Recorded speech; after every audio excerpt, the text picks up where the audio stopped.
what I learned is I have the pattern recognition skills to even architect my own life. When you're starting from scratch, it's going to be a very lonely journey. Don't expect others to see what you see, because if they did, your idea wouldn't exist. They'd be doing it. They'd be doing it, right?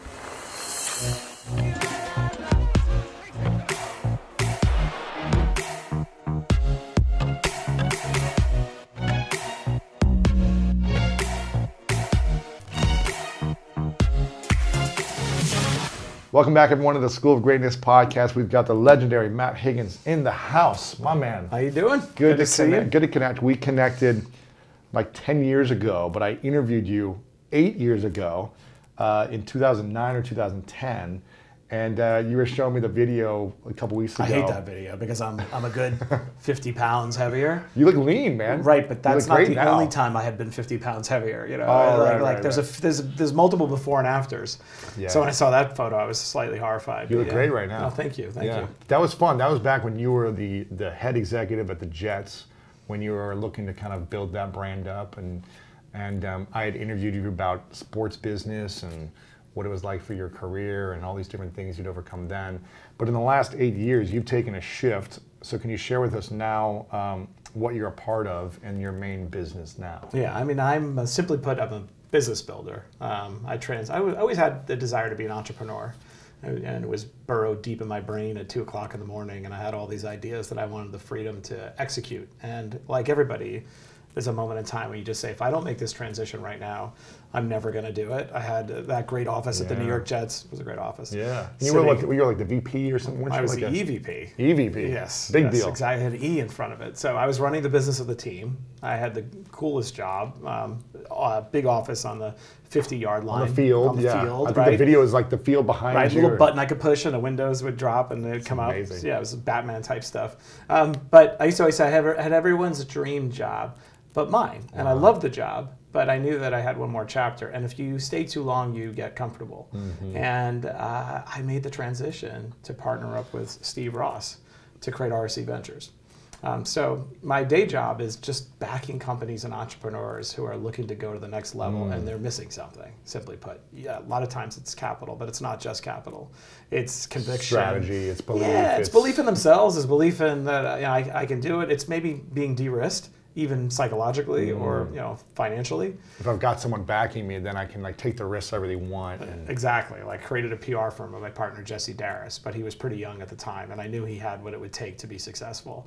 And that was the deal. We partnered up together, and he's got one of the best PR firms I believe in the country. Wow. 4 years later. So if you look at all the deals that I'm doing, at the common narrative is there's always a founder who's pursuing something transformative.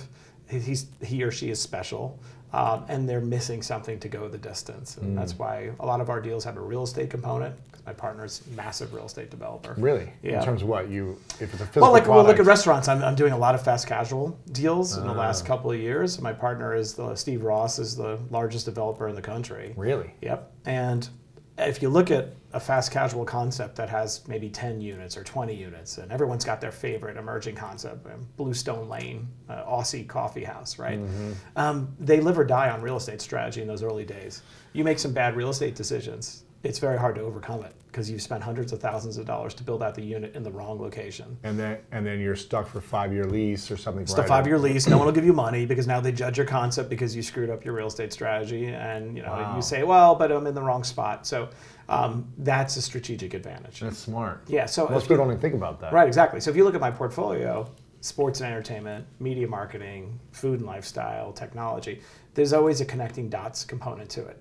How do I take one aspect of a portfolio to help another aspect? And real estate's just kind of one piece of it. But yeah, so I tend to play far afield, lots of different investments, but always is somebody special behind it. That's cool. And so how did you start this fund in the first place? Did Steve come to you and say, I want to start a fund? Did you come to him and pitch him this idea of like, hey, I want to start building businesses? Well, we met over the last 10 years. He owns the Miami Dolphins, and I had 8 years at the Jets. Wow. Overseeing the business. I had learned the business in all these different jobs, so I understood it.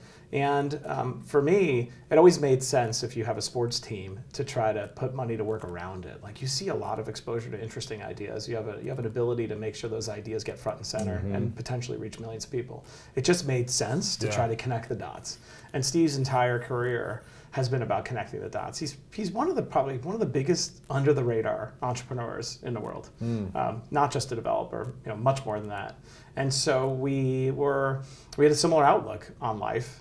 And we basically formed a partnership that I would help oversee the Miami Dolphins on the business side. You don't want to put me in charge of anything related to football performance. So, right. The business side. The business side, that I understand. Yeah. Hired an amazing CEO. His name's Tom Garfinkel, one of the best in the country. And then we would work together to find deals and incubate technology. And a lot of times there's this nonsense around the narrative and the PowerPoint in those early days. Nothing ends up resembling the PowerPoint, right? So I could tell you the PowerPoint, but it doesn't look like it right now. Like that. Right. What it really is we see a great idea. We have an advantage. We can help in a disproportionate way. We can acquire significant enough stakes so that we answer the call at 2 o'clock in the morning. So if I don't own enough, I'm not going to bother. And we back the company, right? And it's not venture in that I'm not just putting money to work. Like I work it as if it's my own. We roll up our sleeves and we build those businesses. And how big is the fund? Is that public knowledge or is it? No, but I mean it's in the hundreds of millions of dollars. Yeah. And I think what makes us different is we incubate businesses from scratch too. So before they launch. Yeah, before they launch. So sometimes, I hear this from founders a lot, right? If you go to a private equity shop or a venture firm, you might be dealing with somebody who business is just theoretical. And not to begrudge that, but everything was learned at a business school. Life is very different. Implemented. Not implemented, right? So it's something important about going through the pain and suffering about building a business from scratch. And I've done it multiple times with partners, and so has Steve. So when you come to us, at the same time as you're struggling with all the pain and an employee's leaving, or you're waited too long to terminate somebody, or it turns out that the product you thought was a business ended up being a hobby. I've made all those mistakes. Right. That's very different when you're working with us because of that background, right? And the fact that I think when people bring a problem to me, I see it as my problem. I'm not sitting there staring at an Excel sheet and wondering why you missed your numbers. I'm working with you to fix it. What are the characteristics of, let's say, the 4 or 5 different individuals you've invested in over the last 5 years that really made them stand out for you to be like, I have to invest in this person, whether it's this or the next thing, like they've got it, whether it's the idea or it's their passion, or what's the thing that they have that makes you want to say yes? I love that. For me, the first thing I look for is tells of authenticity, little signals that are emitted, right? Whether or not, because to me, if you don't have a degree of authenticity, especially with your self-dialogue, when the moment comes that you need to pivot, like we all do when we create a business, you're not going to make the pivot. Yeah. You're either going to be too insecure to acknowledge that you were wrong in the first place, right? And if you don't have the humility to do it, you won't make the move, right? So I look for a blend of confidence and humility. So when the moment comes, I know they're going to pivot. It's almost and not stay stuck in their own way. Yeah, because it's like downside protection. Because I don't care who you are, everyone has to. Maybe it's a minor pivot. Usually it's a bigger one, right? That things don't work out the way you thought.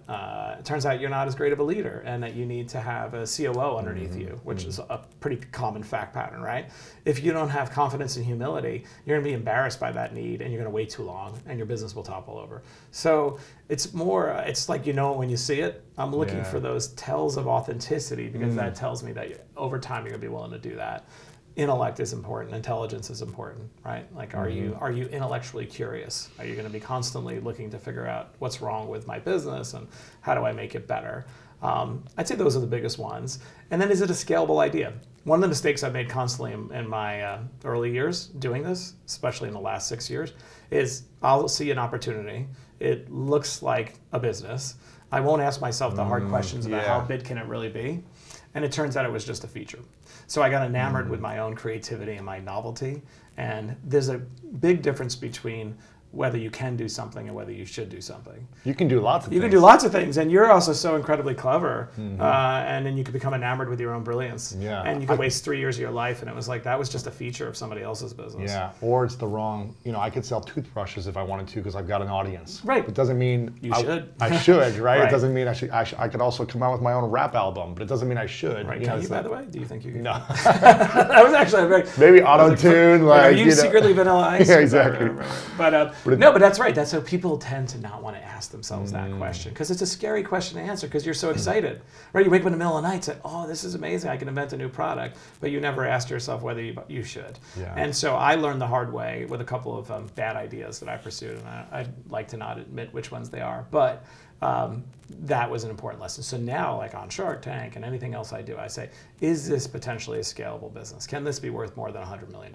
Is this worth my time? Is that what you look for? If it's worth more than I do. Could it be $100 million? Maybe in the early days, the standard was lower, right? Everyone graduates. And so I'm graduating each year. Now it's, could this be north of $100 million? Right. Could I own enough of a stake so that it's worth my time? Because we're all humans. Human behavior is natural. You could be enthusiastic in those early days when you're trying to win a deal, and then you get bored. And so you're being deceitful when you're like, oh, I'm going to work on this. I'll be your strategic partner, and I own 2%. That's nonsense.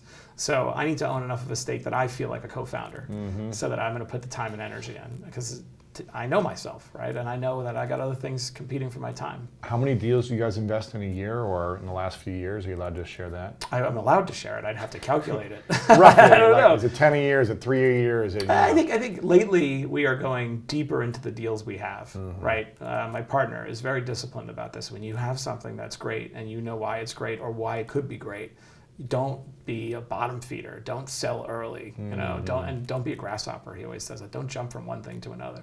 So I've adopted that logic. So I tend to go deeper and do more deals in the companies we have. Nice. Gary Vaynerchuk, we're partners in VaynerMedia. Yeah. Wasn't that your first deal or no? That was my first deal. Yeah. So tell that story. Yeah. I'll tell you that story. So I was at the Jets trying to figure my life out. 2009. The Jets are located in New Jersey. And Gary is a massive fan. The whole world knows this, right? That his ultimate destination is to buy the New York Jets, right?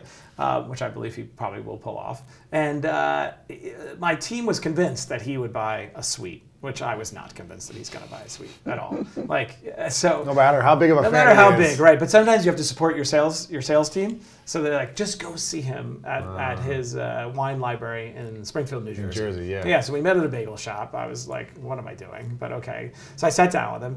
And I always break that conversation into chapters, right? So the first 10 minutes was this guy, Gary, who had the hoodie on. The hoodie and his like quasi-weird Caesar haircut, and all frenetic about how like, I'm going to crush it and the internet's going to explode. So he had the authenticity and the confidence. He did, right. So that's about, right. He was definitely authentic. Yeah. He was, but is he out of his mind? That was the first, because I don't back out of one's mind. Right. Right. So then, but the second 10 minutes, right? If you listen to Gary, even circa 2009, you start to hear these prognostications about how the world is going to play out. And you could start to discern an inside voice that made sense and resonated with me. So I tend to like to also look past the packaging, right? Because I came in a certain packaging. So I don't judge the packaging. I want to trust my intuition and what is the person really saying. So circa 2009, Gary was making these predictions about how the world would play out in the second 10 minutes. I was like, huh. I think he's probably being underestimated, because I think he's right. So for example, one of his early days, he said, social media is going to continue to take off and democratize the creation of content. Content's not going to be in the hands of the New York Times or anybody else. It's going to be in everybody's hands. In people's hands. Corporations, though, these massive battleship carriers, are not going to be able to turn in time to figure out how to create that content or manage it, because it'll be everywhere. So I'm going to, right. So he says, I'm going to create the first social media digital firm specifically to help those companies create content and navigate that. And they'll never be able to, because then my next question is, but eventually they'll figure it out and hire their own in-house team. He's like, no, they won't. It'll move too fast. Wow. Like, they'll need him. They'll always need somebody to help them navigate. And he says, so me and my brother AJ, we're still in college. Yeah. We're going to doing some t-shirt thing at the time. Yeah, doing right. We're going to create this firm. So, and then, and a few other predictions. And that's when the seed of an idea started forming. That if I could partner with Gary, wouldn't it be great to have this machine of social media digital content creation at your disposal while you're pursuing whatever you're pursuing?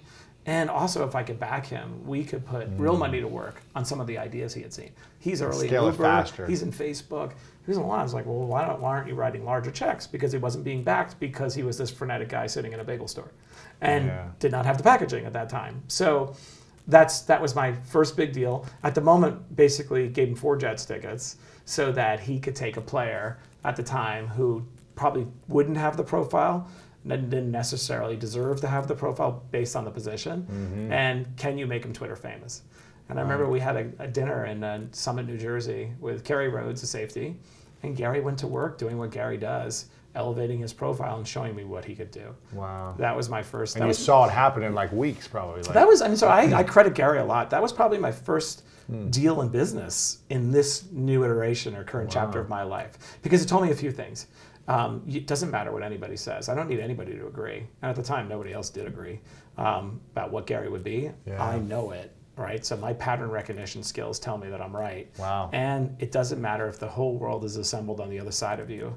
In fact, that's where the opportunities are, that you have what it takes. Because we all need reps, right? I always say that. We all need some reps. I don't care how confident you are. Or you need practice. You need practice, and you need validation. Yeah. And it doesn't mean you don't even need external validation. You need validation that you're not being delusional. Yeah. So Gary, for many different reasons, but being right about Gary was an important way for me to get reps. And then I think I've run that play, a few times. You ran the same play over and over. But then you made some other mistakes from other, I did, but I haven't yeah. been really wrong on people. You know where I've been wrong? I've been wrong when, one, I thought it was a feature and I got enamored with my creativity. And two, when I thought that the power of an idea would eclipse the downsides of the person. So I would say, this idea is so big. That this person, it doesn't matter that this person's meek, is not willing to put the time in, is not, all the things that make somebody not ready to be an entrepreneur, or is got a really bad personality and no one's going to follow them because they have no empathy. I've made the biggest mistakes when I've overlooked that fact. The people is the most important thing first. Yeah, it's unfortunate because it's a damn cliche and I hate to have to repeat it, but it's the jockey. And because it's a cliche, people want to say, it's just, nonsense. If the product is average, but the person is incredible, can there be a massive business off of an average product to start? Yeah, I love that. Some of my favorite deals are backing an average product that I actually don't even believe in. Really? But I love the person, and it's a long-term play because I know that they will iterate through that mediocre product and will end up somewhere great. Right? Wow. Like, do you have examples? Winners. Well, then I'm telling the person I think their product is mediocre. It's okay. But in my head, but there's a couple, and I don't do that a ton because then the problem is you're playing a very long game. Sure. And not only that, you have to then go through the dark days when the person has to iterate. But just because somebody is pursuing what is a small idea and maybe you see their destiny, like I've had that. I sit across from a man or woman and an entrepreneur and say, like, this is not what you're meant to be working on. But I believe in you. I believe in you, and I don't need to talk you out of your dream because this is a good place to get some reps. Yeah. Right? And I don't know why the hell you're pursuing this, but I know in 4 or 5 years, when you begin to understand just how special you are, you will morph into what you're meant to be. And I like those opportunities because that's exciting. So you'll play the long game. Play the long game. Like even Gary, I feel like, wow, you're so right, and you have such a chip on your shoulder. That's unnecessary because you really are right. You don't need to prove it over and over again. When you iterate through that tendency, you have an even bigger destiny. We joke about that all the time. Like, you're still trying to prove everybody. Like, I think you did. Right. I think it worked out, but we all have our things. Yeah. That's his thing. So I love that. I love when I sit across from somebody and say, wow, you don't know how special you really are and how special you're going to be. How long was it until Gary started VaynerMedia and then when you invested? Was it right at the beginning or was it like after they had reached a certain amount? No, it was probably, I'd say 2 years later. Two and a half years later. And they had like 40 employees or exactly. Something relatively small. And that's what I love about my partner, Steve. He's done everything, right? He's in his 70s and certainly doesn't need to work, but loves building businesses. It didn't take him any time to convince him of what I saw. And that's where we connect. He can see the opportunity across the chasm and make a move. Do you guys ever disagree on a person or a product, or you're like all in on something and he's like, nah, or does he just trust you? I think because he trusts me a lot. We might disagree because he might think I'm thinking small, and I disagree vehemently. He's usually right, which frustrates me. But I mean, for you thinking small. Yeah, well, that's the thing. When you're with a transformational figure, right? Everything looks relatively small from where he sits. He's got billions, I'm assuming. Billions, but also just he's been through everything. And the projects he does, been the largest development project in U.S. history. He's building a whole city, off to the side. Where is this? In New York, he's building, 15 million square feet of commercial, residential, and retail. Yeah, largest project in the history of the United States. Wow. But that's like one thing. So my only point, he will look at some of the things I've done and say, a little $50 million thing. Or even more, and he'll be in for anything. It doesn't matter how small the company is. It's my approach. am I thinking small in my approach? Am I focusing too much on downside mitigation as opposed to how great could this be? Like and it's great when you have people in your life like that who pull you forward. Steve has pulled me forward places that I was like, I don't want to go there yet. I need more time here. You don't feel ready yet. Yeah, I don't feel ready yet. What would you say to anyone who's been playing small? When they maybe think they're playing big, they're listening or they're watching right now, but you know that we're all capable for more. What advice would you have for people playing small? I would say take that boulder that you're chained to instead of behind you and throw it in front of you. Let it pull you forward. Wow. Like do not, playing small is the best way to ensure that you won't ever achieve big dreams, right? That you have to, don't get comfortable where you're staying right now. Get uncomfortable right away and press ahead. Because you probably know that you inside yourself that you have more to give this world, and it's gonna haunt you one day when you look back. So I do think there's something to be said for spending a little time, right? Look around, assess yourself, but quickly move off the dime and press ahead. Wow. In fact, my biggest regrets in business so far have been the times I've played small. Really? Yeah, it's true. Like I don't regret the misses, and because I understand why I did them, I don't understand why I played small. Right? There's no great excuse for playing small in retrospect. When you mean playing small, is it like I made a small investment in this where I could have gone bigger? Exactly. I think mostly playing small for me looks like I know I'm right. I'm nervous about optics. I'm nervous about being judged for being wrong just in case, or I'm insecure, or whatever it is. So we only put 100K in as opposed to $1 million. Exactly. Or something's teetering and I know I'm right and I don't double down. Wow. Like that is now I haven't made a lot of those, but those are the ones that I regret because, and this is my partner's point. Like when you have a winner and you know it, those are hard to come by. Go all in, right? Like and the spray and pray is nonsense. Spray and pray to me is the playground of people who want to hedge all day long and are afraid to be wrong, right? I'd rather, and I'm sure just invest in index funds. Well, that's what I'm saying, right? Then you'll do better anyway. Yeah, return. right. Yeah, exactly. Get your annualized yield and you'll be fine. So I think when you have a winner in your hands, doesn't matter if anybody else knows, you got to press it, and those are my biggest regrets. Now, what happens when you press it and you go all in big? And then you lose. Yeah, and you lose all your money and all your time and energy. How do you look at those deals? Those are tough. And you felt like, well, I thought I was right and I knew it, but the market or this or the person, whatever. Those are painful. But what I say is when you dissect it and you put the patient on the table and you sort of do your postmortem, you will quickly find out the thing you missed. And the thing you missed is usually related to some misalignment in your character, your personality, right? Like there was so you were worried about the downside. You were worried about acknowledging that they needed to pivot. You didn't confront the CEO because you didn't want to offend them. Or, like there's I have not had a situation like that where I was not able to dissect what I could where you missed it. Where I missed it. It's never. That's what's great about life. We're all playing the same patterns. Maybe there are like 7, allegorical patterns playing out. There aren't new ones being created. So if you spend enough time paying attention, you could dissect it. So I'd much rather have gone all in and be wrong than have never gone all in at all on the winners, because you don't get many winners. You don't. Right. Big winners. You might get small winners, like we made some money there, that did well, and we exited. But the big ones, there's like how many of those every few years are the big winners? Well, for one, you have to see so many deals to spot a winner. Many. Even like an Uber, it's like, okay, even if you invested early, like you still haven't gotten all your money out yet, right? You still have to wait a long time. You have to wait and things change. I mean, look at Birchbox, right? Birchbox was huge. $1 billion company. I don't know what it is now. What is it now? I don't even know. I don't want to say it because we were an investor in it. I'm scared to acknowledge it. That was in our fund with Gary, but I just remember that one. I remember that one in particular because Gary would always be good at it. He'd always say, you love paper. It doesn't matter. Like it had, raised at $1 billion, and I think I don't even know what it is now, but it definitely did not work out. Wow. So, but that's why you have to look at hundreds of deals to spot what you think could be a winner. And then when you have a winner, there are so many intervening events that can make it lose that you have to put your time and energy to execute on it, that when you actually have it and you see it, you can feel it, you have to go all in.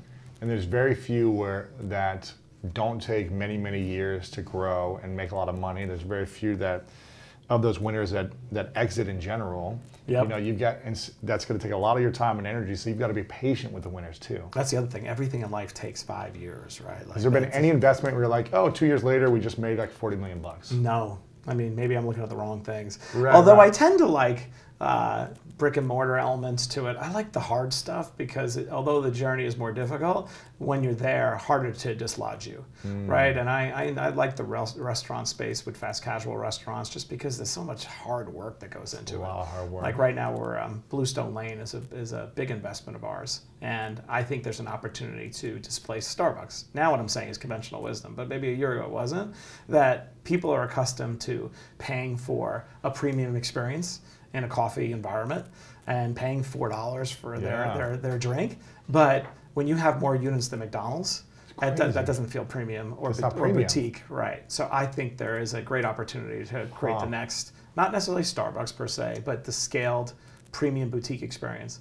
And so Bluestone is a company that we made a significant investment in. Where is that located? It's about 35 units now. We'll double them this year. We're in New York, we're in LA, we're in opening up different markets all Here in over. LA? Yeah, Check it out. Is there yeah, one in check West it out. Hollywood? Yeah, West Hollywood. They're all Bluestone. Yeah, Bluestone. I don't think I've seen it. I'm willing to go on record right now saying this will have been one of the best investments I ever made. Wow. And again, going back to pattern recognition, the fact that there's an opportunity in the coffee space was obvious if you were paying close attention about a year ago. But conventional wisdom, because everyone's opening coffee shops, right? But conventional wisdom was it's saturated, right? It's coffee saturated, and it's like no, it's actually to have an exquisite experience is not saturated at all. Remember how you felt back in the early days of Starbucks?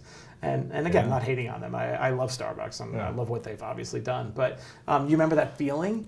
So you know that that feeling hasn't evaporated. You still want it. But now everyone's going to the boutique stuff because they want to get away from like the McDonald's of coffee. Exactly. You know, they want to have a more artesian experience. Right. It's like so Starbucks. So let's talk about the space in between. There are 27,000. Blue bottles. There's the blue bottle. There's La Cologne. There's the Bluestone. There's room for a scaled boutique concept. Doesn't have to be 27,000 units, which is what Starbucks. Could be 500. Could be 500 or 1,000. Could be whatever it's meant to be is what it could be. And stay at a standard at that scale. Exactly. And then when the moment comes, then maybe it's exited or sells to Starbucks or whatever. So then I tend to be agnostic about that too. That's the other thing about our philosophy. I tend not to worry about exits. How do you know when to sell?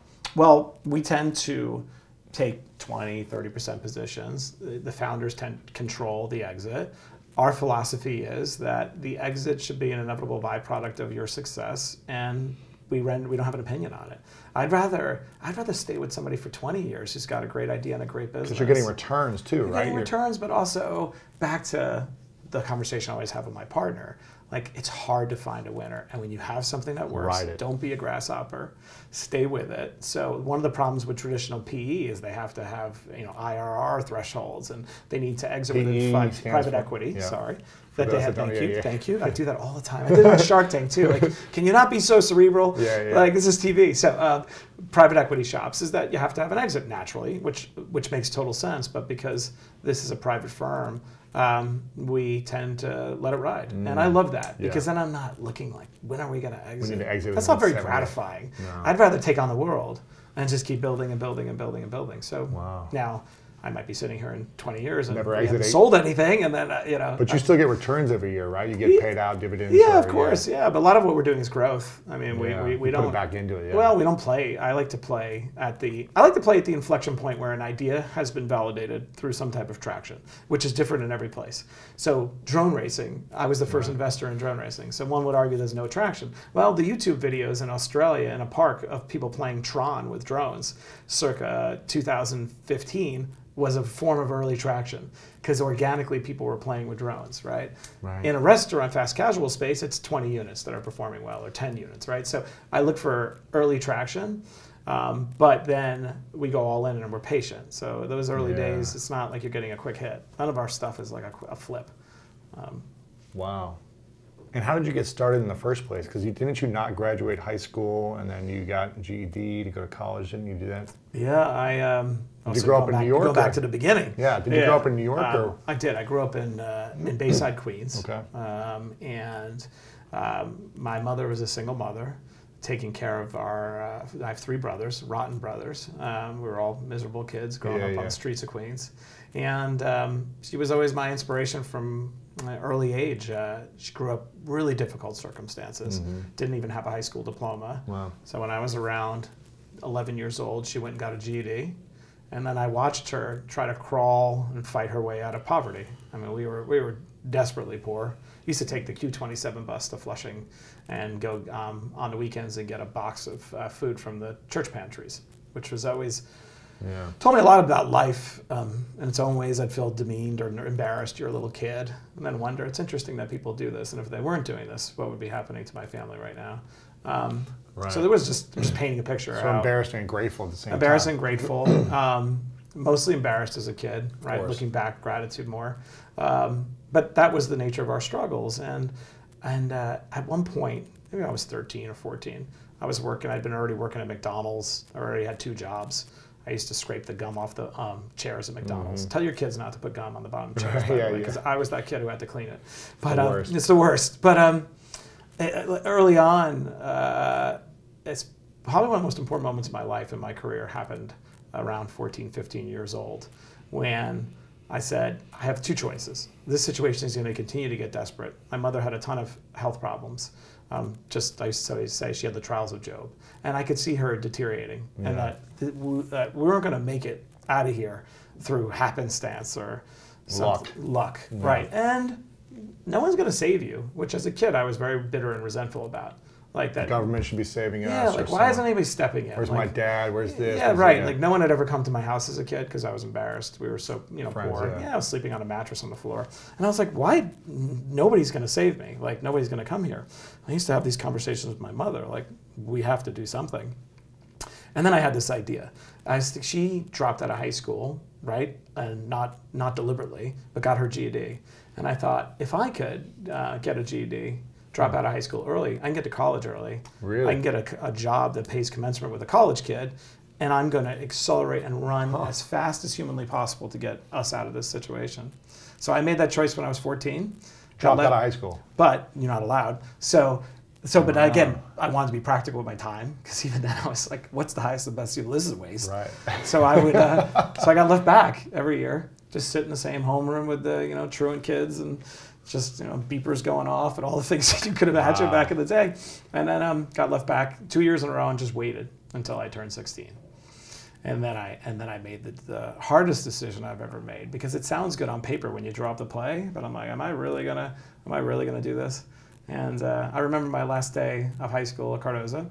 You have to return your textbooks to every class, and you walk in front of the room, which is really embarrassing, right? Like, kids can be mean to each other, but dropping out of high school is like a pretty You're like the loser I'm the biggest loser, right? Gary and I talk about, like, dropping out 20 years, now you'd be like an entrepreneur. Cool. You're Mark Zuckerberg or whatever.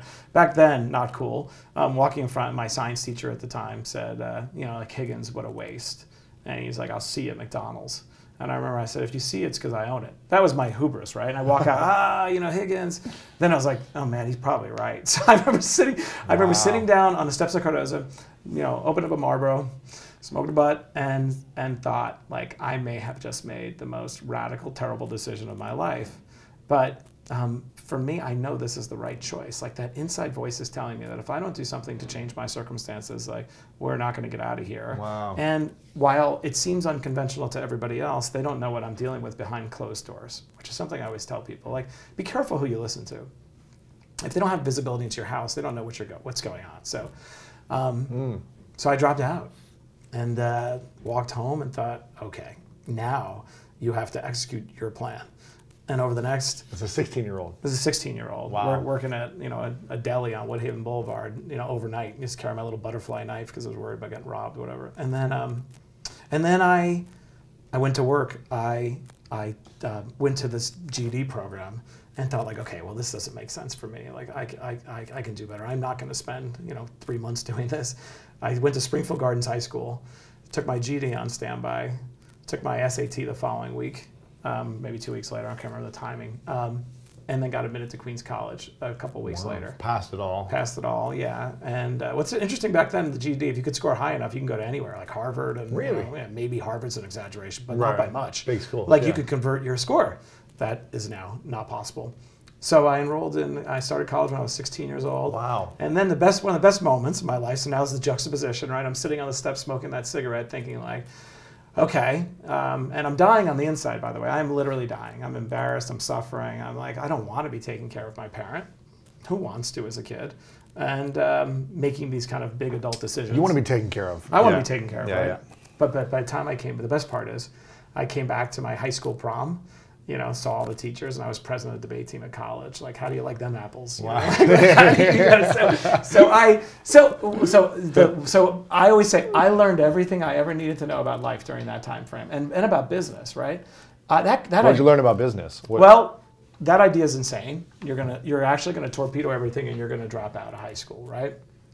And everyone was telling me that decision makes no sense. So what I learned is I have the pattern recognition skills to even architect my own life. When you're starting from scratch, it's going to be a very lonely journey. Don't expect others to see what you see, because if they did, your idea wouldn't exist. They'd right? be doing it. They'd be doing it, right? So they actually changed the rules. You can't go get your GED and start. And I'm always proud of that. Like, call it the MAT rule. Like, there you go. can't, you know, in some places, at least in New York. But that don't be careful with the advice you take, because they don't have a window into it. And if the idea was easily recognizable or implementable, it wouldn't be there for you to take advantage of, right?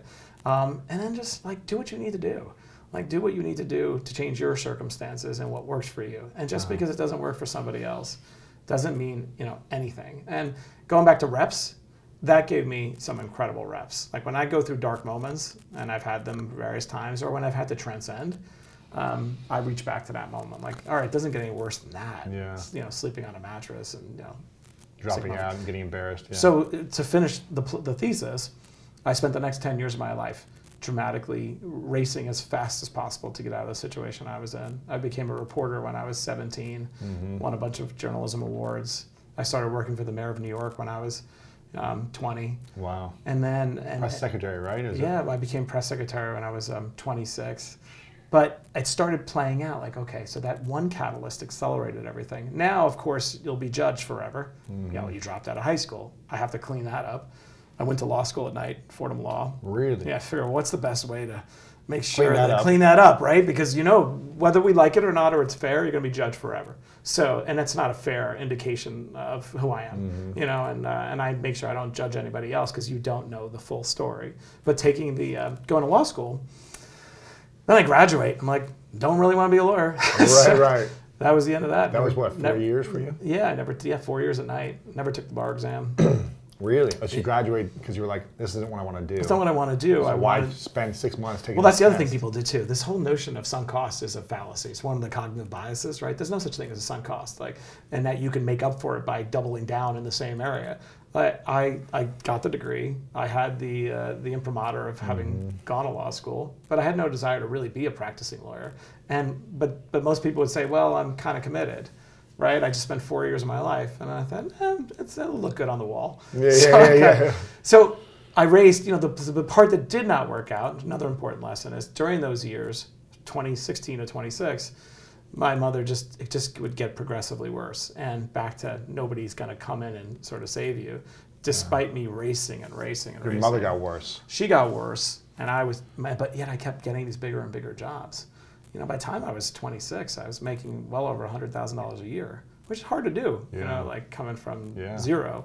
But everything kind of collided around June of it's hard for me to tell the story. So she was getting worse, and then I got this job as press secretary in that, and I was debating, how am I going to do that? How am I going to go to law school? How am I going to be press secretary to the mayor of New York at 26 years old?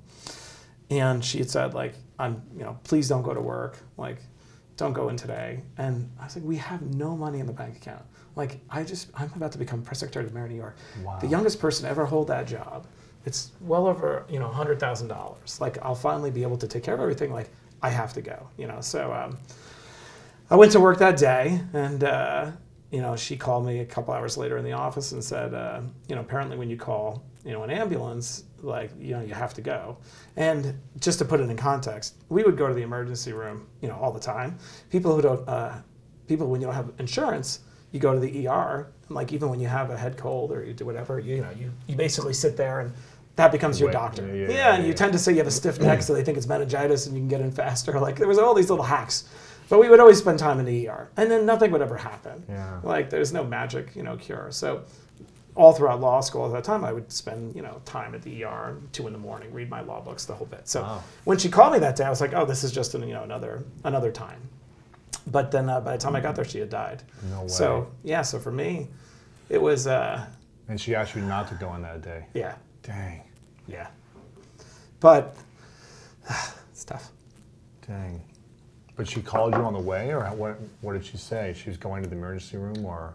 Well, this is pre-cell phones back in like Miami Vice, big clunky Yeah, things. I didn't have one. No, it was more at the office, and I was actually kind of relieved. Like, oh well, if an ambulance is coming, maybe we'll have some serious intervention. Yeah. And I remember I went back to the house just to get some stuff, figuring this is not a crisis. And the doors were open, and there was one ambulance empty outside, and I was like, okay, this is different. But I still didn't think anything of it. I grabbed a bunch of items and then went to, Long Island Jewish, and she had died. So I was like, really? Like, I'm at the finish line. Quick, huh? Yeah. But also, like, for me, Right. I'm press secretary of the mayor of New York. Like, I finally have done it. And you can now take care of her Yeah. and take care of things, but now it's. And now it's So I'm still not sure the moral, of that story. But so that was tough. And so my gosh, that's man. when everything kind of merged. And I always look back and say, could we have gotten more help? And but society's not really set up to intervene to that extent, especially when you're very poor and your problems are kind of chronic. She had obesity. She had all these different things that weren't. It's not like cancer. Not that cancer you can intervene Right. magically, but she had a lot of chronic issues, and when you don't have resources, so for me, I don't know what the moral of that story is, but what it did is imprint in my mind that the highest and best use of my time, energy, and money when I accumulate it is to ameliorate suffering. Like you as that little boy, that 16-year-old and 20, whatever, if somebody had intervened, it could have changed the course of her life and my life, right? So. My big takeaway from that is, one, it doesn't always end well, and you have to take responsibility for your life. Be an agent in your own rescue. Yeah. But when I accumulate resources, money, power, that's the best use of it. And so I like telling this story, even though it's hard for me. I still can't tell this story. I don't talk about this particular day much, but that's what gets me excited about. When I think about my business and the track record and hopefully what I will do and what I'll invest in and the resources that I'll unlock, I get excited about that. Being able to help other people. Yeah, not in some, in some hero way. That's grandiose. Right. It's more, it's such a big impact. Like, so one thing I do is I now write scholarships for single mothers through Queens College. That's cool. Yeah, because I now can go back in time and say, well, that makes, she would open the letter and, look, we got a scholarship, right? So for me, I get most excited about when I look about everything I'm doing, if I stay on the same trajectory, that I will be able to have a massive impact on people. What's the biggest? Thanks for making it so heavy. Sorry, like, I can't even think you're going to talk about fun stuff, and now you're making me almost cry on camera. What's the biggest lesson your mom taught you?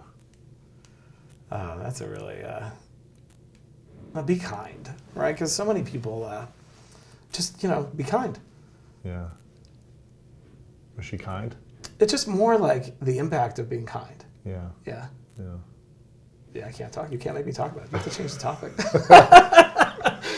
Well, and from a practical standpoint too, like just what could happen if you're kind. Yeah. Like the difference you can make. Yeah, even if it's not with your resources, but with just like your generosity, your kind heart. And also don't judge too. She was very heavy, so we would always, cart around the wheelchair, which would fill me with such resentment that the world is not set up for people with disabilities to experience it. It's gotten better in the last 18 years, but I remember I would be so mad. And I was also aggressive too, as much as you're making me emote on camera. Why doesn't this place have like... Yeah, like I have another side of my personality too, which is very aggressive as necessary. Yeah. And so I would go to these places and like, really? And then people look at you kind of disdainfully, like it's an imposition. And that would make me angry. My mother was calm down, and I would create conflict all over the place. Yeah. And just because, but be kind, because it's at the end of the day, life is about trying to eke out some joy and experience, for the short time we have here. Yeah. So if you take a step back, when somebody's suffering, and if you have an opportunity to alleviate it, you focus on yourself first and feed your family, take care. But if you have some excess, be kind to others. Be kind to others. What's your greatest fear right now? What is my greatest fear right now? That's a great question. Anyone ever asked you these, Matt? Yeah. No, I know. No, they don't. It's actually, I regret coming on with you. My greatest fear is that I'll fail my kids in some way. 2 kids? I have 2 kids. Yeah, I have four kids now because I have stepkids too. Oh wow. Yeah, so I have 4. I have 4. It's one big Brady bunch. That's I have cool. Amazing kids.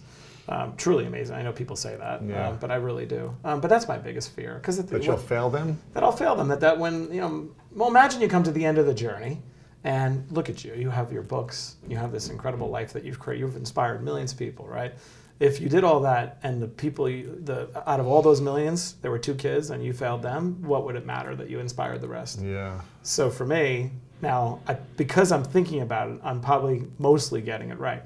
Nobody's getting it right perfectly. Right, and anybody right, who has right. kids knows that you're probably passing on your Freudian problems or whatever that you don't even realize, right? So unfortunately, and there's Yeah. little you can do about it. But on balance, I think I'm getting right. But that's the area that I focus the most about. I do not want to get that wrong. Wow. Yeah. And you take a lot of time for your kids. You make sure to structure your business where you have time for them and all those things. You're Yeah, not, I mean, I do you're not that. too obsessive about the business that you don't spend time with them as well. No, and I think that it's, first of all, does a disservice when people act like that's the case. Like this, to me, you're not being a hero if you're ignoring the kids. Like Yeah. you have to do what you have to do to feed your family and to agree to express yourself, Yeah. your destiny. Yeah, if you yep. believe in God, God's will, but it can't come at the or shouldn't come at the expense of your children. And then you have to define what that looks like. For me, it's regularity of contact.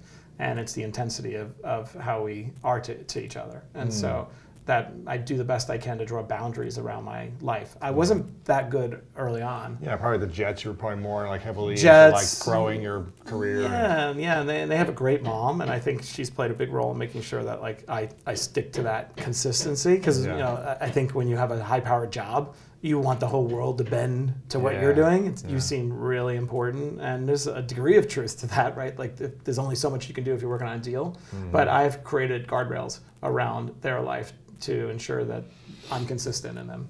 But I think about that topic a lot, and I'm mostly peaceful with how I've done it. And for me, an intervening event was having cancer. When I was diagnosed with cancer about 10 years ago. I now. remember this. Yeah, because when I was interviewing you, I think you were going through that, right? Yeah. Wow, okay. I forgot about that. I mean, first of all, that's why I was so heavy, because I assumed, well, I'm now going to lose weight, right? Like right. Let me just eat it the all. I'm the one person who gains all that weight, with cancer. Dang. And I had testicular cancer. Holy cow. And so, how'd you get through that?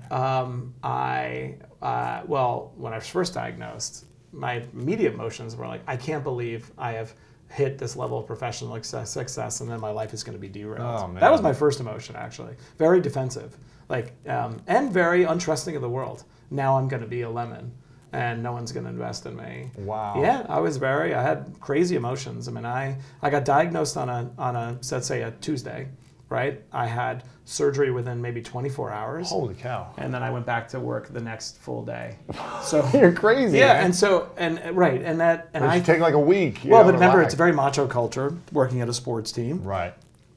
Two, my I think I gosh. was borderline delusional. Like you have a little bit of a post-trauma response. Like, wait a second, no one's going to care, so I'm going to go to work. And I remember, I remember reflecting, sitting out having wine, sitting around a table with a bunch of coaches, and here I have this like big thing on the side, and everyone looking at me, looking back, thinking you're out of your mind. Like, Wow. why are you here? But once What did you have on the side? Like ice or something? Or like a I don't remember what it was like. Yeah, it was an ice pack. Yeah, I don't want to get too graphic. Yeah, yeah. But it was Something that was like hanging out like. Yeah, you could imagine. It's real surgery, right? So I look back and I bragged about it too at the time, right? Because Yeah. look Look at me, I'm look how back. tough I am. Like Yeah. you're such an unbalanced idiot. That was one. Two, though. I used to call it zero time. When you are facing the imminent prospect of death, which, by the way, we are every day, but Yeah. for some reason we're completely alienated from it. But when it's actually front and center, you then audit all the things you think about. And because your mind still is working, and you realize 97% of everything you think about does not hold up against the prospect of immediate death. New York Times listings for brownstones don't matter. Right. You know what I mean? Nice cars, Right. whatever it is I want to achieve does not matter. Status is irrelevant. And so I realized a ton of my thoughts was like zero time. Wow, I might be dead in a year or less. Who knows? And nothing I think about matters. The one thing I thought about that mattered was, what's my epitaph going to read relative to my kids? My son was only 3 months at the time. And I've held on to that thought ever since. Wow. Against the backdrop of death, your children will always matter. They're the thought that holds up. And that'll be the thing that you probably think about on your deathbed, at least I will. The most. How did I do, Wow. right? Which does make sense, right? We're here to culture and nurture and cultivate and pass it on. So I've tried to hold on to that. All the other lessons and this is the other thing, unfortunately many of the other lessons fade away. Right, stay present. Life is precious. I struggle to go back to there. Sometimes for a while, for 10 years, I would go back, or whatever it was, 7 years, I'd go back to Sloan Kettering for very invasive tests and searches. And I always liked that day because I felt like I reconnected with the lessons of mortality. And now I downloaded an app to do the same thing. It's called We Croak. We Croak? Yes, 5 times a day it reminds you that you're going to die. No way. Yes, and it gives you a quote about death. And it's all based on, I know you're looking at me like I'm insane. No, it's great because it brings you back to urgency. That's right. Well, there's a little country, Bhutan, right? And it's considered I hope I'm saying it right, it's considered the happiest place on earth. And one of the reasons why is because they require themselves to remind themselves that they're dying multiple times a day. Wow. And it sounds nuts. It makes you so grateful for the littlest things. Well, and also you take a deep breath. You're like, oh, that thing that I'm preoccupied with and I'm stressed out about is completely irrelevant. And it relieves you of it. You would think that then it would make you anxious about it. It actually relieves you of the stress that you carry, and that is consistent with when I went through a battle with cancer. Because that is the ever-present reality, right? That we have limited time. Every day we're dying. Right. So somebody at ABC actually, Barbara Fedida gave me this, told me download this, and it's actually been great. So that's how I reconnect. Five times a day. Yeah. Somewhere in this interview, I'm like, all right, he made you emotional because now I'm annoyed at you, but it won't matter because I'm gonna die eventually. Wow. What's the thing you're most proud of that most people don't know about? Maybe not some big accomplishment or business that you invested in early, but something that you're proud of that might be. I like that one.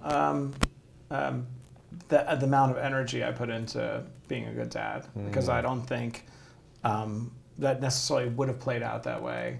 I don't know if it would have played out that way had I not gotten divorced, even though divorce is incredibly painful and disruptive and tragic. I mean, but it does, as a divorced parent, make you lock in. And so I'm proudest of the focus, because it takes a lot of focus. And I don't think always society gives men enough room to be honest about their role. I don't think there's enough respect for the role of a father and the challenges it takes to balance out being, in the workplace and also being a dad. Yeah. And I think a lot of men I talk to struggle with that too, to acknowledge that I want to carve out time. I want to go to the recital, and so I do think my point of that is it takes a lot of discipline and a lot of sacrifice to ensure that you're being the kind of dad that you want to be. You have to be very intentional. It doesn't happen by accident, and you have to make sacrifices. Just carve out the time. Yeah, I'm not golfing. I don't do anything on the weekends other than be with them. I also don't want to do anything other than be with them. Yeah. And then I got to go to work to football games on Sundays. I'm highly intentional about it. So I'm probably proudest of that, and that's not rhetoric. Everything else, again, go back to the object of the exercise. Getting that right is more important than most anything else. Wow. How old are your kids? What age group? Well, they're 10 and 11, and they're 15 and 17. There you go. Gotcha. 10 and 11 are your original kids. Yeah, exactly. And then I have the 15 and the 17-year-old. But they're all just wonderful, sweet kids, and they all lean into each other and take care of each other. And are you based in Miami now, mostly full time, and traveling a lot? No, I'm based in New York. New York. Live in New Jersey. Go to Miami. I travel. Come to LA a lot. Yeah, probably travel 2 to 3 times a day. But my rule is I don't stay anywhere for more than 24 hours. Wow. So I can get back and see my kids. And then in the last 7 days I've been to Vegas and back, Miami and back, Green Bay and back. Back home. And then you fly. I always fly back. What? Yeah. And you don't just stay and go to the next thing. No, because if I can carve out that little bit of extra time, I flew back from Vegas and I got to take my son to school. So why wouldn't I do that? Wow. I'd fly. I used to go to China and take the 2 o'clock flight on 2 a.m. flight on Monday morning, go there and then get back. But it's not about being a hero. It's more gratifying than anything else I could do. For that 20-minute drive. For the 20-minute drive, it's magic, and then you miss those little opportunities. But so I'm proudest of the amount of intentionality it takes for me to be able to pull that off, right? Because that doesn't come by accident. Wow. And I'm unhappiest when I don't forecast enough my schedule and I compromise. I hate that. That really kind of gets to me. But again, I wasn't always like that. So all those out there who are listening saying, well, you weren't Sure. always like that. Yeah, I was not always like that. You've improved over the years. Yeah, and I think the other thing that my brother will ask me this question, like, what do you think is the key to your professional success in the last 10 years? It's not like you were an investor or a business builder. Yeah. I think I made the transition from believing that I was the change agent. Like, I had the answers and my brain power could get me there. And other people were meant to draft behind me and just do what I say or follow my direction, to realizing that that the key to greatness, significant success at a much larger scale, is to find people who are even better than you and submit to their greatness. Wow. And maybe and accelerate the process. Accelerate the process. So look at Gary, right? Gary's exceptional. I sit down with Gary and marvel at the level of intrinsic self-confidence he has, and wishes I could can I get a little more of that? Yeah. Like, he has no inside voice that's doubting anything, and it's legitimate. He's completely authentic. Say what you will. He is what he is. So I draft behind that greatness, right? Yeah. And my partner in my PR firm is amazing at taking a DCC, direct-to-consumer brand from scratch and building it up. So that I traffic in the land of greatness and trying to find those people. One, you get to learn from them, and two, it's nice to be humbled every day. It's not interesting to feel you're superior. To be the smartest person all the time. It's much more interesting to reveal where you're not, and because then life would get boring over time. So I realized that has been the single kind of pivot of my life, is to stop thinking that it all had to be on my shoulders and instead find better people. And there's nothing. Building teams. Yeah, and teams have been even just marveling at Michelangelo in their own little field, right? And doing what it takes to support them. That that's an honorable life, right? That it doesn't. You don't need to be the name and headlines. The guy, Although the now girl, I'm on Shark Tank, so I guess I'm contradicting myself. What is that experience like for you, being on Shark Tank? It's been amazing. It actually began because my son loves the show. Not big into sports and whatnot, but we connect over That's that cool. show. Yeah. So I've watched every episode. He would ask me if I did a deal. Did you do a royalty deal? I was like, that's only on TV with Kevin O'Leary. Like, I don't know, that's nonsense or whatever. But anyway, I love the show, and sometimes you just got to do stuff that's just fun for you. Yeah. There aren't a lot of things that I do that are just purely fun for me and enjoyment, and I thought I would enjoy it. I think I'm capable of doing it, and I'm good at it. Yeah. And there's some elements of the way the show plays out that I don't think are completely represent the way I do it. And so I saw an opportunity to contribute. And the experience has been amazing. It's been fun. Yeah, much more authentic than I would have expected. Really? Yeah, I would have thought it was more made for TV. And then when you're part of it, you realize it's actually you're invested. You're investing. It's just a longer version of what you see on TV, and it's highly, highly, highly competitive. Yeah, it's about what 30, 45 minutes per person. Per person, per pitch. And then when I went on, I took the approach of, why pretend that you are comfortable in this environment? Who would be comfortable going on the set of a TV show, having never done it? First time when everyone else is pros. And Mark Cuban is sitting there, like it's an intimidating environment. So I asked each one for nuggets of advice, and the advice was fantastic. What do they all say that you can share? I think the advice that I got from Kevin O'Leary, we went out to dinner in Momofuku at Co. Had an epic meal, 5 hours before the show. So I was like, let me have a rapport. And just spend some time with him soaking it up. And he said, listen, okay, don't worry about which shark you're going to be, because you're going to be you. And the TV doesn't lie. He's like, you can't fake it. You can't fake it. If you try to fake it, the TV doesn't lie. It's going to call you out. And that was a relief, because everyone asked, well, which shark do you think? As if there'd be like an amalgam. Or, right. Are you Laurie? Are you Robert Herjavec? That was a relief, because then I said, victory here is probably just being competent and being yourself. And then the other advice I got from a couple of different sharks was, don't reach. In business, you don't reach. In business, you go after something that you really respect. So don't reach because you feel like you have to.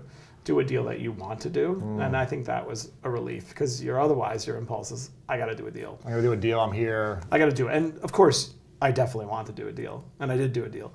But I'd like to think I didn't reach. The deal I did on the show that's come out is something I would have done out in the marketplace. With the same type of deal, maybe like slightly different. Yeah, slightly different, but I would have done this deal. I love Beyond Sushi. I love the founder. I think it's also fascinating to think you only have 60 minutes to dissect a person, or 40. can I learn as much about a person in 40 minutes that I would take me months to figure out? With all this due diligence and background checks. So Mark Cuba was making fun of me because I said, Mark, isn't it interesting from an anthropological standpoint whether or not you could dissect a human being? He's like, who says anthropological? He ripped me in front of like a whole audience. Duly, I should have been. Yeah. But my point is, can you learn everything you need to know if you refine your filter in 40 minutes? And I actually think you can. I think you can. I think you can. You can't learn everything you need to know about a business. Yeah. That's, you have to do due diligence on the information. Well, people will say one thing and it's another or whatever. But everything I learned about Guy, the chef in the show at Beyond Sushi, I think has and probably will play out, which is fascinating, right? So we can be a lot more efficient with our time. That's amazing. Yeah. That's amazing. Is there any question you wish more people would ask you that they don't ask? Let's see. That's a good question too. That question. I wish people would ask me about that question. Not really. I don't think this. I can't think of anything off the top of my head. Is there anything you're extremely passionate about right now that you want to talk about or dive into? Yeah, I'm really passionate about fast casual because everything is about experience these days, right? And fast. And fast. Healthy and good. Right, but also exquisite, which in the past would seem contradictory impulses. How do you scale an exquisite experience? How do you scale a boutique experience? But that's what this generation in particular expects. So when a brand resonates, there's a tremendous opportunity, and I believe we have a few of them. Momofuku and Milk Bar. And Milk Bar, you're part of Milk Bar? Yeah. I'm on the board of Milk Bar. Amazing. Yeah, no, Christina Tosi. She was at the Pencil Promise Gala. Met her for a quick moment. She's amazing. Yeah. The freaking the docu-series, Chef's Table. Chef's Table. Did you watch that? Of course. Did I watch? Of course. It's amazing because she's from Ohio, right? Yeah. She's from Ohio. I think she's I saw wonderful. that. So that's I'm glad you know it. So if you look at my Milk Bar's portfolio, amazing. Yeah, Milk Bar. So I'm on the board. I'm partners with Momofuku, Christina. Momofuku with David Chang. So why am I interested in that? I do think we are eventually due for a downturn in a relatively short period of time. Corporations are way over leveraged. There's going to be a correction, and fast casual tends to fare very well in a downturn. In fact, in 2008, fast casual was up 3%, only sector of the economy to do well. So I think if you could back winners in this space, it's a nice portfolio to have there. That's not why I'm passionate. I just think that's why it's smart. Why I'm passionate is there's artistry in food.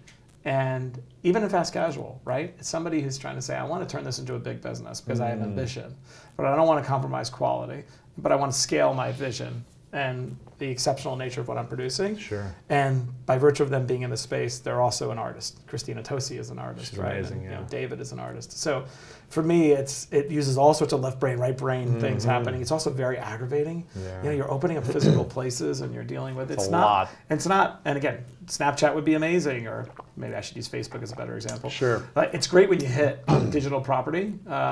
But there's something wonderful about brick and mortar physical spaces. So I'm really passionate about fast casual. Cybersecurity, we have a big business in cybersecurity. It's basically privatized law enforcement if you think about it. It's only going to get worse and worse and worse. It's something that we all need. We all know we need to protect ourselves from. We don't know how, and we don't know what it entails. And so it's why I acquired a cybersecurity business, thinking that if I could build a brand that was accessible and make it less black box, less Tron-like, so that I could communicate to small and mid-sized businesses, this is the threat, and this is what you need to do about it.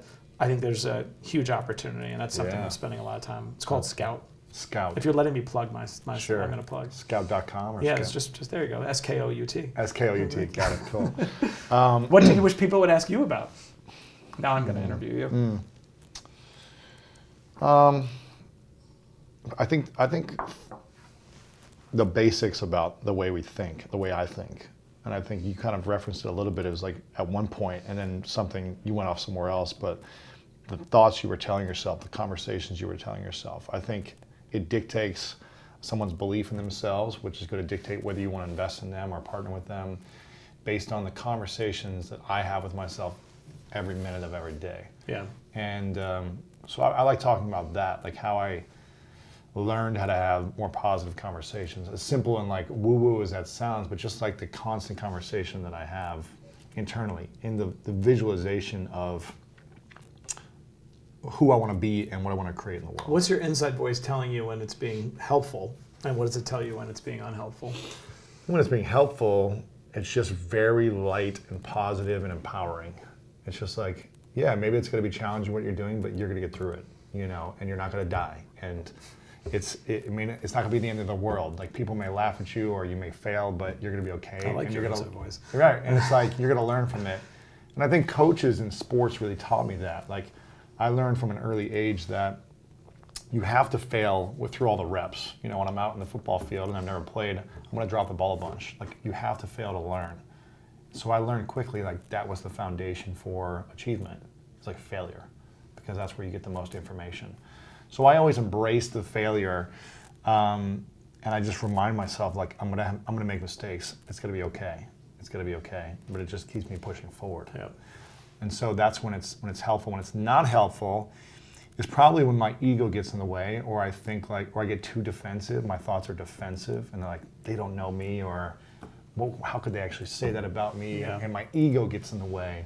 But then I come back to gratitude, humility, and vision. I start focusing more on, well, what can I learn from this? What do I really want to create in this moment? And is this important for me to hold on to so tightly, or can I let it go and breathe? Because I think when you have the reminder 5 times a day that you're going to die, these things don't matter. And it doesn't matter what people are saying about me, or their judgments, or if I make mistakes. It really doesn't matter.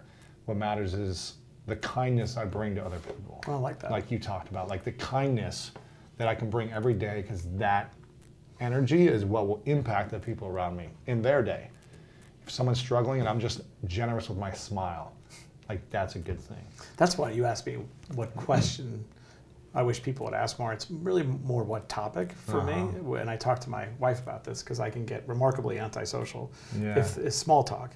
I don't know why we don't spend more time commiserating over that which we're ashamed of, or that which we struggle of. It's almost like the little dark secret of the world.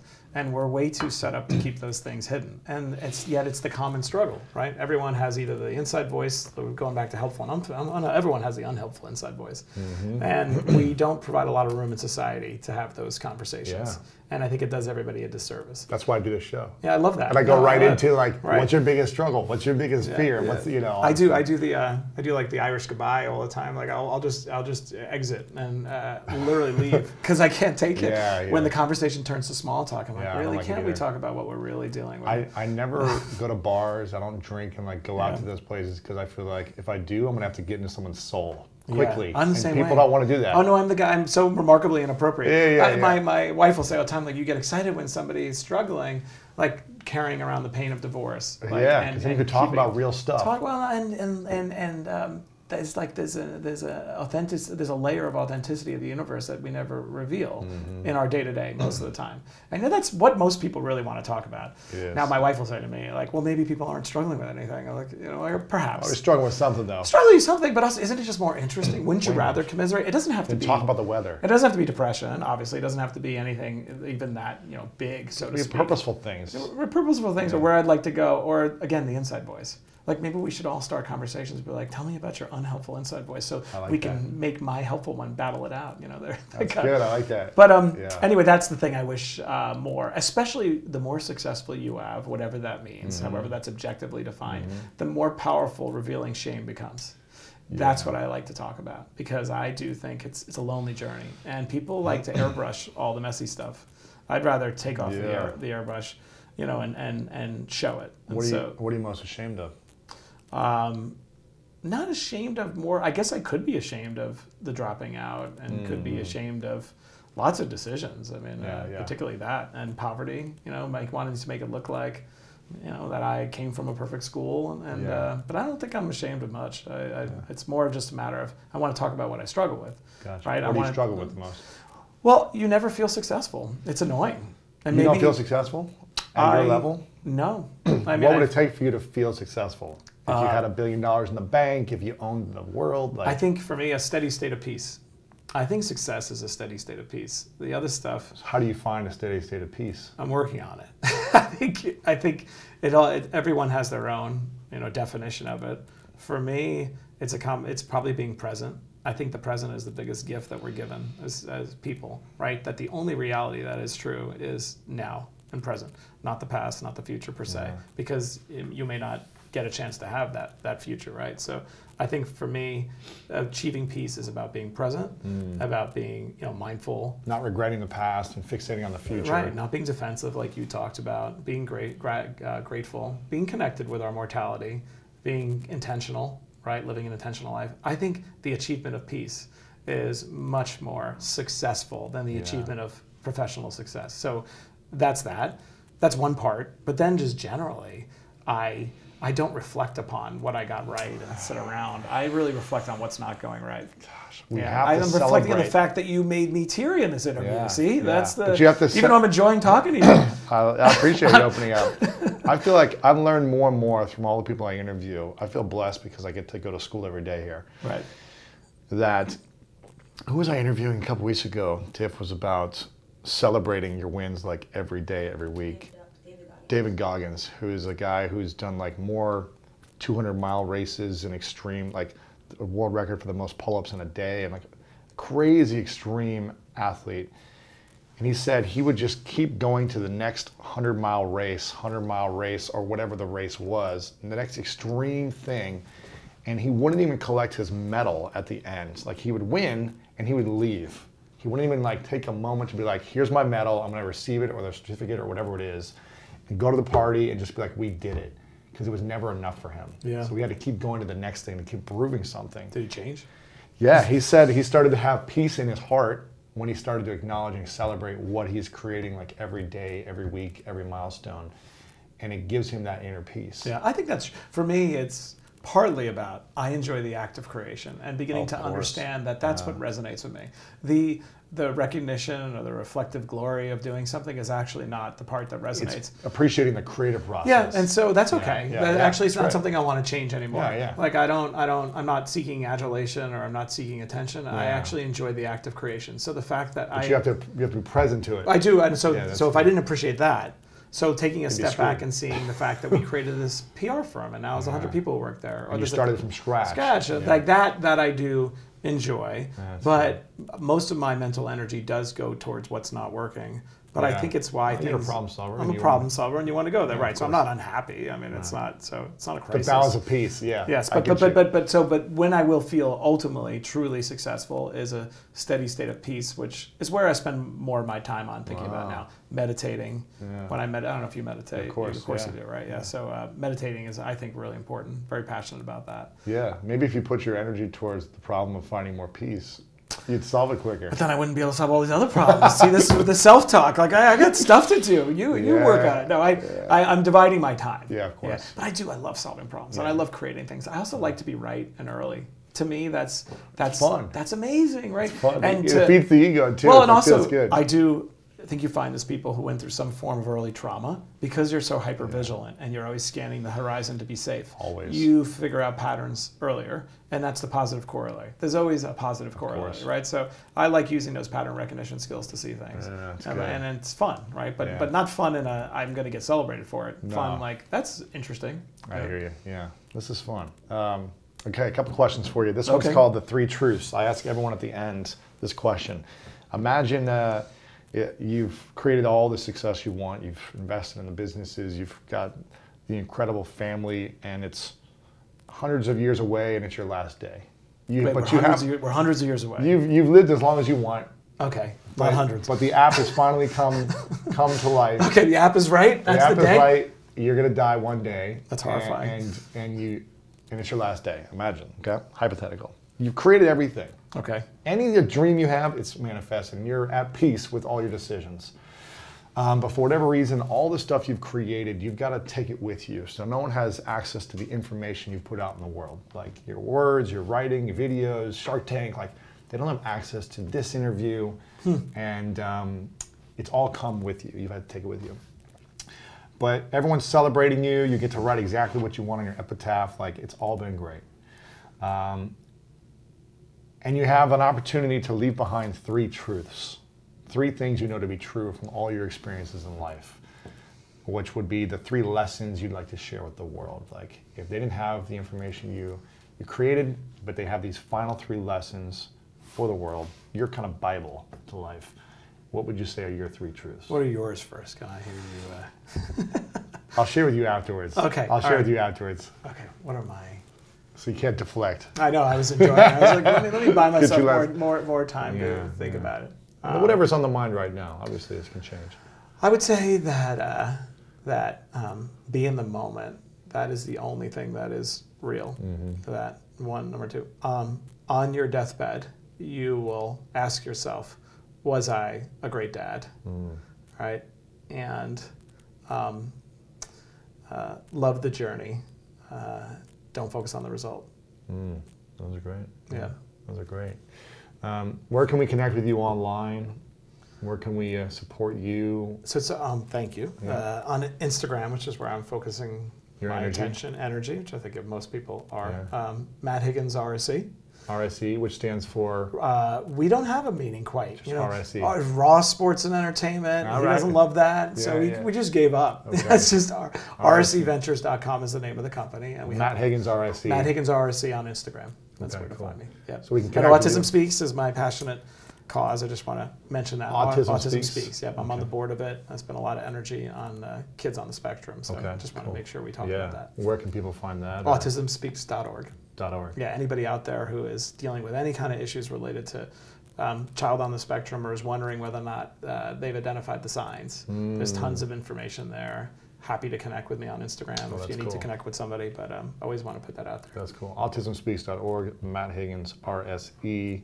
You spending more time on Instagram, so if people reach out to you or they I do the best I can. I just like Instagram. Yeah, I like the positivity of it, right? And Twitter is just the land of hate sometimes, and there's so much vitriol right now in our society. I know everyone talks about it, but I really don't like where we are, and so I reject it, and I put my energy into Instagram, where people are happy and where you are. And, spreading positivity. Right? Isn't it great? I mean, it's just better. It is better. That's great. And then LinkedIn is nice too, but a lot of effort. So Instagram. If someone's interested in raising money, how would they get a hold of you for like pitching? Yeah, go to the website where we RSE. actually are building a RSEventures.com. Okay. And post Shark Tank, obviously getting inundated. So we're building a little bit of an onboarding platform. Cool. But yeah, feel free to send the Your ideas. decks, send your we ideas. won't be shy telling you whether we agree with you or not. Yeah. But I like to sift through to find the gold. There you go. Yep. Okay.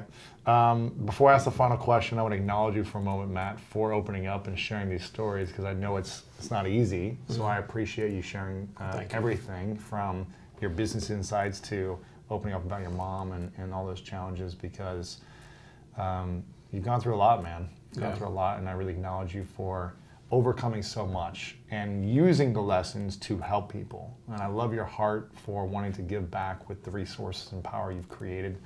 So thank you for your kindness as well. Oh, thank you. Yeah, I appreciate it. I appreciate you saying that. And I love seeing you. I mean, I think we connected at a moment in time, and now I look back on where you are right now, and I kind of knew it. I thought you'd be where you've always were meant to be. A little hustler, yeah. We're only probably in the third inning as it pertains to you. I thought you're just getting started. I really do. I know you're just getting started, and I wonder when we do this again 10 years from now.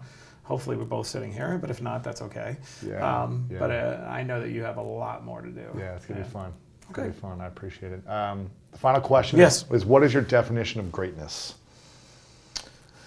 What is my... Don't ask me mine. I know. I was like, what is my definition of greatness in any sector? Yeah, and just in your general definition, what do you think it is for you in this moment?